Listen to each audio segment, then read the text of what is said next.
Freddie, freeze! Don't move a muscle. Keep your eyes straight ahead. This is the secret 003 Macho Man. Time has come to plug you, dirty rat. Now turn around very slowly. Hi, Freddie. This is all arranged so that I could say to the comedian who battled his way right back from the very edge of disaster, tonight, Freddie Starr, this is your life. Oh, my God. You and you. Oh, God. It's quite a story we have right back at the theater, okay? Sure.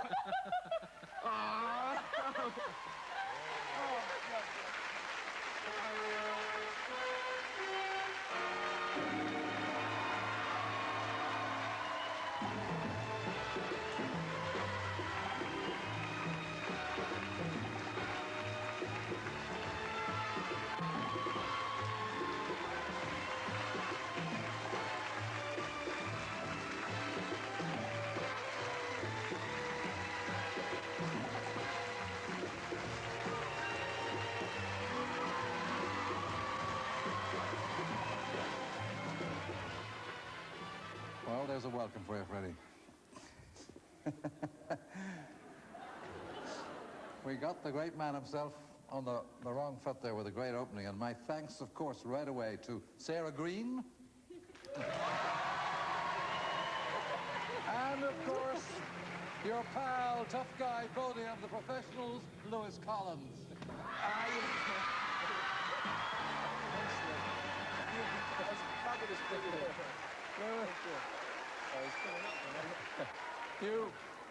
You frightened the life out of him back there, and me as well, I might add. Yes, well, you see, Freddie, as we know, has a natural aversion to tranquility. In fact, once I was in a restaurant, a golf club restaurant, which I think you may remember, and I was trying to be suave and sophisticated with a film producer, and suddenly a bread roll bounced off my head, you know, and I looked across, and of course, there was Freddie.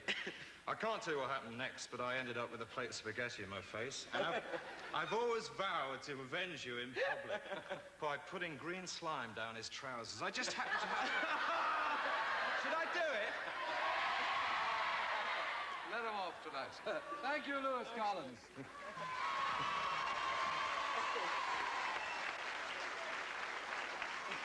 Freddie, yours is the story of a tremendous talent which climbed to the top, then in drugged despair, plummeted to the bottom, but now you're at the top again. And Freddie, always at your side, encouraging your recovery, inspiring your fight back, has been the former dancer you married 10 years ago, and here, of course, tonight, your wife, Sandy.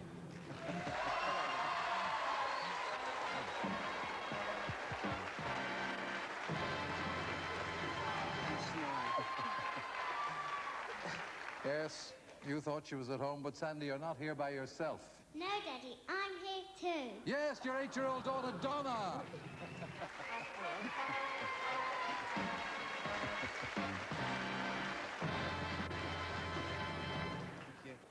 There you are, Donna. And Freddie, Donna's been telling us how you make her laugh at home. Donna, what does he get up to? He does the robot. A robot? What does he do? Show me. Very good. Well, now, Freddie, when you were Donna's age, life was pretty tough for you, as your father, an often out-of-work bricklayer, struggled to provide for a family of 7. Now, sadly, he died when you were a teenager. But here tonight from Liverpool, your mother, Hilda, and with your stepfather, Jack, your brother, Richard, your sisters, Hilda and Brenda, and Brenda's husband, John. Oh, yes.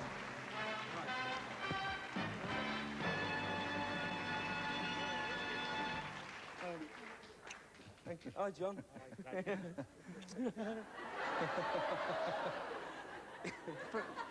Freddie, you have another sister who, as you know, had to go into hospital for an operation this week, but just a short while ago we talked to Joan in the hospital, and she's coming along fine and sends you her love. Hello, Freddie. Joan here. I've just had a major operation, but I feel marvellous now, and I'm awfully sorry I can't be with you, but best of luck anyway on your night. Bye-bye now. Bye, Sandy. And there's somebody else missing from this family reunion, but on that screen, he's going to say hello to his dad right now, and I hope another star in the Star family, your 3-year-old son, Jody. Hello, Daddy. I've got a suit on like yours.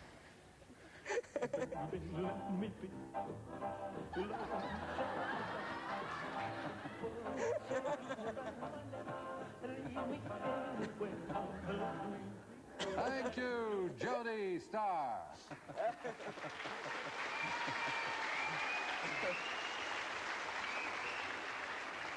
Hey, Jody, following in the footsteps of a famous father. A poor lad from Liverpool, you, who through hard work and a unique talent for mimicry, comedy, and singing went right to the top of show business like this. We have now on top of the pops the fabulous Mr. Tom Jones.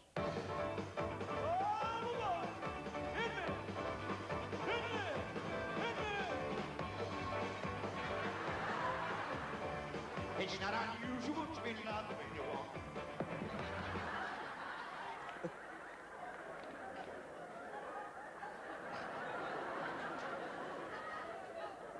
Excuse me, love, you didn't see anything roll up the stairs and anything.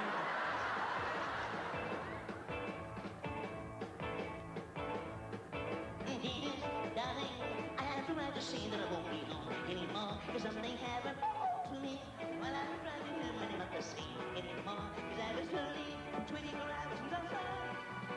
Lonely, wanting to hear it from your heart. I hate to do this to you. I've been somebody new. What could I do? That was no money.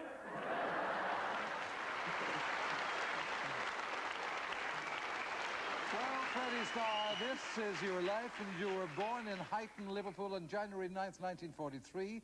Here's your very first impersonation of a bouncing 4-month-old baby. You were christened Frederick Leslie Fowle, Fowle being the family name. You changed your name at the start of your career in show business, but not only because you liked the starry sound of Star, right? Right. Why did you change it then? I don't know, really. It was just one of those things that... Fair enough. After school, Freddie at Sylvester's Primary, then Huyton Secondary Modern, young Freddie Starr hurried to his home in Brookwood Road, where Brenda, when you two played together, he'd create a world of make-believe. Yes, Eamon. He used to love horses. We were so poor, my mum and dad couldn't buy him a horse. So he used to come home and make a mini Grand National. And he'd have the horse jumping over the fences. Well, what was the horse? I'm sorry, the horse, I mean the dog. The horse was a dog, yeah. And one day, Hilda, young Freddie saw a horse straying on the road outside your house. Yes, it was a horse, Eamon. Straight from the stables nearby. horse. Uh-huh. Yes. And right now, Freddie, we're taking you back to Brookwood Road, Huyton, to hear what happened next from two school day pals of yours, Jimmy Geary and Laurie Gabriel. Hello, Fred. Remember the day when you found a horse? Something like this one, straying in a field. So you decided to bring it home. You were only about 12 at the time. You could just about reach the reins. Or we suppose that's what you were reaching for anyway. And you tried to make it warm, so you've brought it into the home. Come on.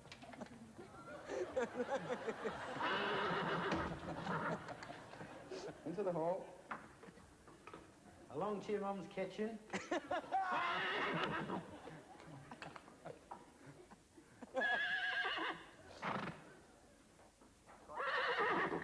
He wouldn't run away. You tied him to the door handle with one of your stockings. But you still didn't think he'd be warm enough. So you had another good idea. And this was the side that met your mother when she came through the back door. She must have thought she was going to jump over Beecher's Brook when she seen this. Anyway, Freddie, here's one thing straight from the horse's mouth. We'll both be down to London to see you. Yes, they're here, those school day pals of 30 years ago, Laurie Gabriel and Jimmy Geary. I love it.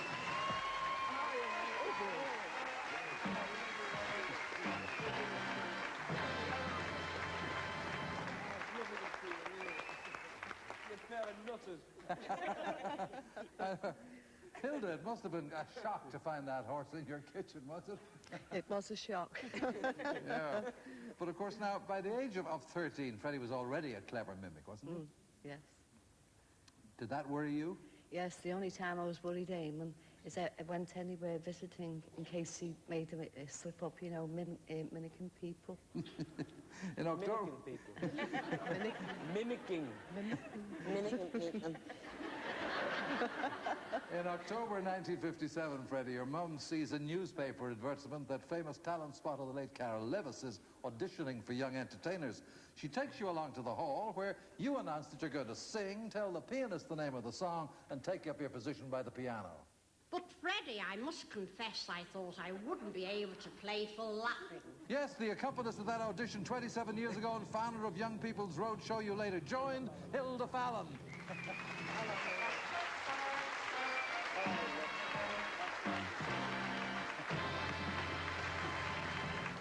Hilda, you say you could hardly play for laughing. Young Freddie was that funny at the audition? Well, he was only 13 at the time, wearing a long pair of trousers. You couldn't see his feet.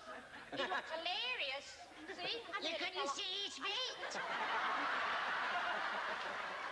I barely fell off the stool. She nearly fell off the stool, but that gave somebody else an idea. Yes, me. I thought, what a great partner you'd make. Yes, you became partners and pals 28 years ago. Here tonight, Hilda's brother, Johnny Fallon.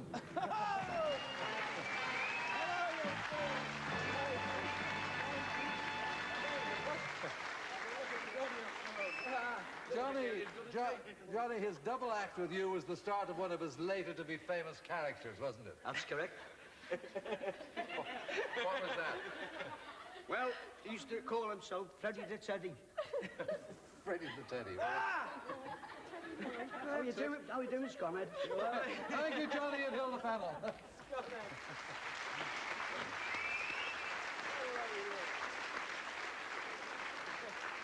Well, Hilda, although Carol Levis couldn't find a place for Freddie in a show, he did tell him about a film company who are auditioning in Liverpool for talented youngsters. And Freddie got a job on the spot, the film Violent Playground, and here you are, about to walk into a load of trouble.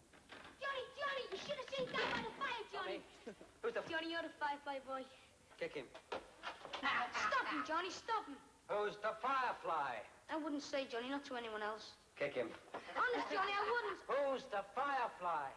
I don't know. Who said kick him? But I thought you... You can't think. Johnny. Wipe your nose.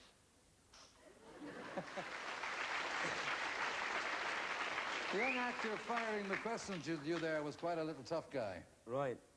He went to live in America 23 years ago and was later to become internationally famous as Ilya Kuryakin and the Man from U.N.C.L.E. That's right. And tonight he's the man from New York because we've flown him from there, David McCallum.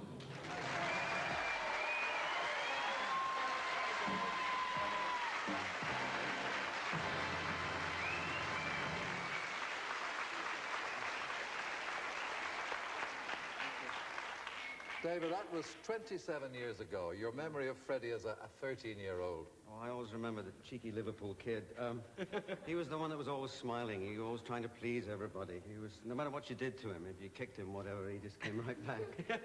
No wonder he went on to make so many people laugh. Though I understand his career hasn't exactly been all laughs.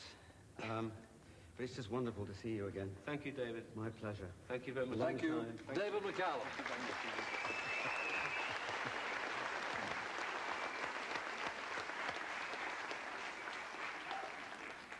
And when you leave school, you take a job at an engineering works. You then work for just over a year at Camelaird Shipyard, Birkenhead. You also find work singing in nightclubs. At the age of just 18, you make two important decisions, to marry and to try for a full-time career in show business. But setbacks follow. Though you have a son, your first marriage is destined to fail after a few years, and after only 15 months, the pop group you'd formed breaks up. Now, wondering where your future lies, you decided to visit an aspiring young Liverpool actor pal who'd gone to London to try his luck. You telephoned at his tiny Kilburn flat. Hello? That you, Fred? Certainly you can have a kip for the night. For 10 years, he was Eddie Yates in Coronation Street, the pal who gave you a roof over your head 20 years ago, Jeff Hughes.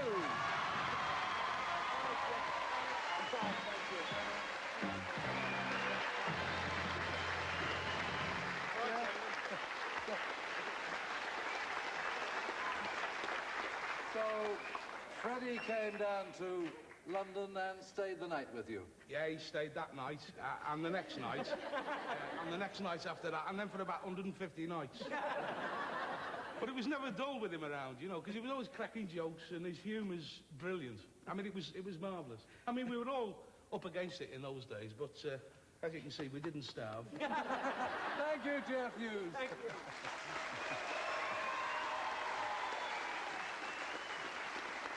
In 1963, you changed your name and your fortunes. The song and comedy group Freddie Starr and the Delmonts wins Opportunity Knocks 5 consecutive times. With the Delmonts, you played clubs throughout this country and the Middle East, but after 6 years, you all felt that the constant touring had become too much and you mutually agreed to split up. Now, Freddie, you've been able to keep in touch with one of your pals in that group because he still lives in your native city of Liverpool, and from there he's here tonight, Alan Davis. Hello, Alan. And Freddie, we traced one other to his home in Bilgola Plateau, Newport, New South Wales, and we've flown him from Australia to be reunited with you after 13 years, Terry Lappin.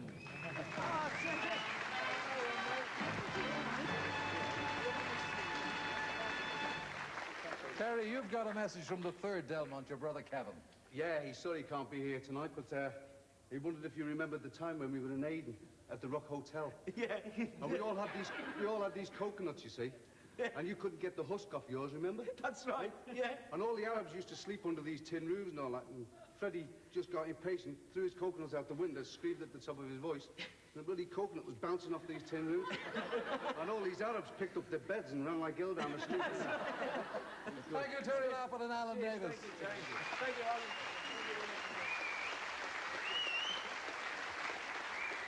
Freddie, after the breakup of the Delmonts, you try your luck as a solo performer, and with your unique style of mimicry, clowning, and singing, you soon click with the theatre and club audiences. And in 1970, right out of the blue, you're chosen for a spot on the Royal Variety Performance. The unknown Freddie Starr gets a standing ovation, and you're on the way to the top. In 1971, you're one of the stars of Who Do You Do? And 3 years later, on April 27, 1974, you and Sandy, whom you'd met when she was a dancer in one of your shows, are married. By 1978, Freddie, your punishing work schedule had you under tremendous pressure. You sought relief by taking tranquilizers, but far too many. Now, Sandy, your marriage must have been pushed to the limit when Freddie became addicted. Yes, but the person that suffered the most in all this was Freddie. It was him. Ah, Freddie, we know, in fact, how close that addiction came to ending not only your career, but your life, yeah? Yes. I mean, you thought about... Yeah, I did think about the other alternative, yeah. Now, I said before we met tonight that when you hit troubled times and you were written off by many people, your real friends stood by you. And right now, we're taking you to Copacabana Beach, Rio de Janeiro, to hear from a special friend on holiday there who used to spend his winters in his hometown of Oldham until he found fame. Hello, Fred. You don't know who this is, do you? It's me. Yeah. Well, Bobby I'm Ball, here, yes. Freddy, in Rio de Janeiro, the sands, Sugarloaf Mountain, people, but I'm not happy, Fred. I'm not happy.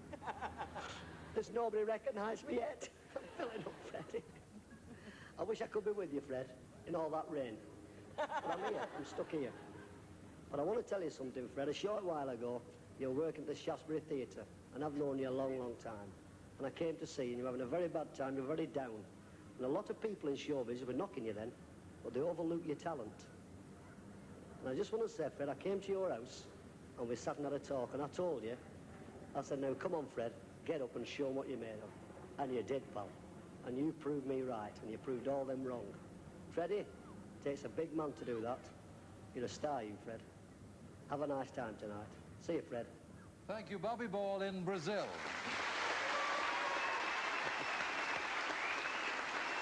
Freddie, your phenomenal rise to the top, to a point where you are being described as the highest paid performer in Britain, was unknown to you then, keenly watched by a young comedian then struggling for recognition. There were few more disappointed when your career fell apart, and few more delighted to see you so successfully put it all back together again. I regard Freddie Starr as not only a splendid bloke, but one of the funniest men in the business. That's the opinion of an expert, because he too is now a king of comedy. Who else but Billy Connolly?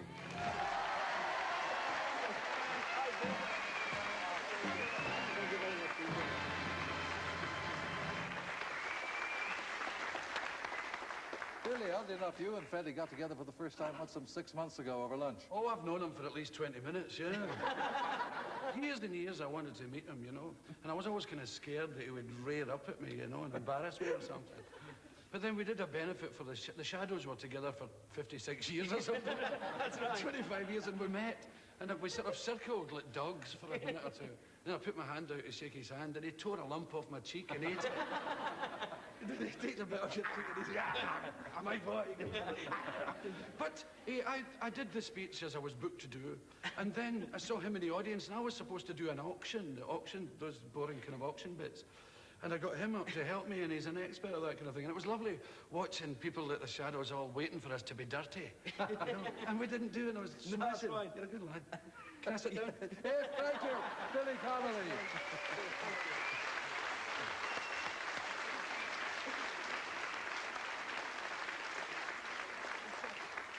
Well, Freddie, quite something for a comedy character to have Billy Connolly as a fan. But your greatest fans, more than fans, are your family.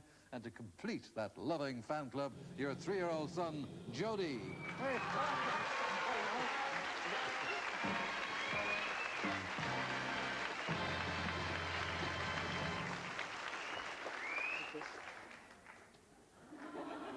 Freddie, as we close, I'd like to take you right back to the very beginning of your career, when you were a little-known comedy performer appearing in clubs in the north of England. There, you occasionally cross paths and become pals with a young singer already rapidly becoming famous, and he was soon to become internationally famous as he recorded a string of mammoth hits, starting with... Please release me, let me go. Yes, that pal has lived and worked in America for 15 years now, but for you, he's here tonight, Engelbert Humperdinck.